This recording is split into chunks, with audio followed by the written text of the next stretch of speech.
I have been on such a summerween kick lately, and I have your next must read, convincing you to read From Under the Stairs in 30 seconds. Ready? Go. Who doesn't love a classic haunted house in a super creepy town where things go bump in the night? That is exactly what happens to our female lead, Casey, and her son, Archie. Dad just passed away in an unfortunate accident, so Casey and Archie move away to get a fresh start. Only soon do they discover that something fishy is going on in this small town, and they find that they are not allowed to leave. This is a gripping and thrilling paranormal horror that will have you wondering if Casey and Archie are going to survive. Huge shout out and thank you to the author, Alan Golbourne, for reaching out and sending me a digital copy of your book and allowing me the opportunity to read and review it. This was fantastic. I thoroughly enjoyed this book, and I was pleasantly surprised with it. Going in, I knew kind of just like the bare minimum. I knew the premise. It sounded really interesting. I'm a big horror fan, and this turned out to be one of the best horror reads that I've read so far this year. I was enthralled by it. I was captivated immediately from the prologue. That's where we actually get to see Casey's husband actually die in his unfortunate accident, and we can just see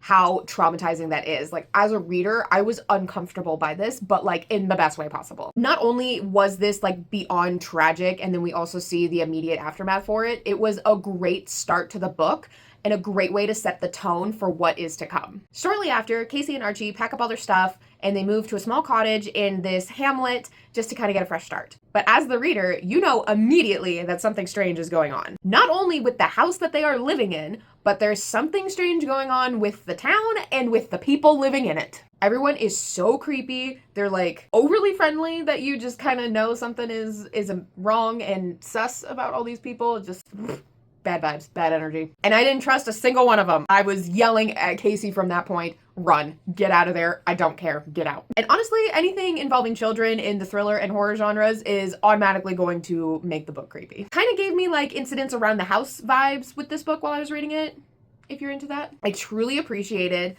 that when things do start going wrong and Casey is aware of it, she knows that she needs to get out of Dodge. She actually attempts to pack up and leave. But with this being a small town, there is one road that kind of passes through it, and she tried to go both ways, but both ways were blocked. So she was stuck. They were stuck in this creepy town. And I really appreciated that we actually explored this and got to see the main characters actually try to leave. Because I feel like a lot of times in horror and thriller, when something starts happening, there's always some random weird reason why they can't leave, why they can't flee from this situation. I genuinely feared for these characters and I feared for their lives.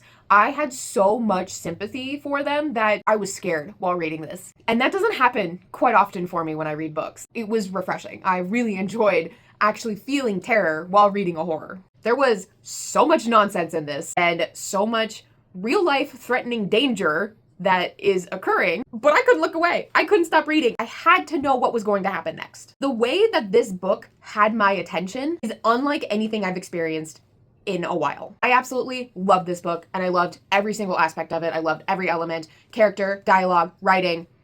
Fantastic all around. Honestly, my only critique is that I wanted more. This is a very short novel. It's like just a little over 200 pages. So I wanted more. I wanted more time with these characters. I wanted more time to feel uncomfortable with them in the house, in the town. So with all that to be said, I rate this book 4.5 stars. Fantastic. Absolutely loved it. Really enjoyed it. And it delivers hard on the creepy and the chilling vibes. From Under the Stairs is available to purchase right now on Amazon in nearly every format. There's hardcover, paperback, and digital, and free if you have Kindle Unlimited. I will have that Amazon link down in the description and down in the comments in case you want to go check it out. So thank you again to Alan for sending me a gifted copy, a digital copy of your book, and allowing me this opportunity to read and review it. It was amazing. It was fantastic, and I look forward to reading some of your other work.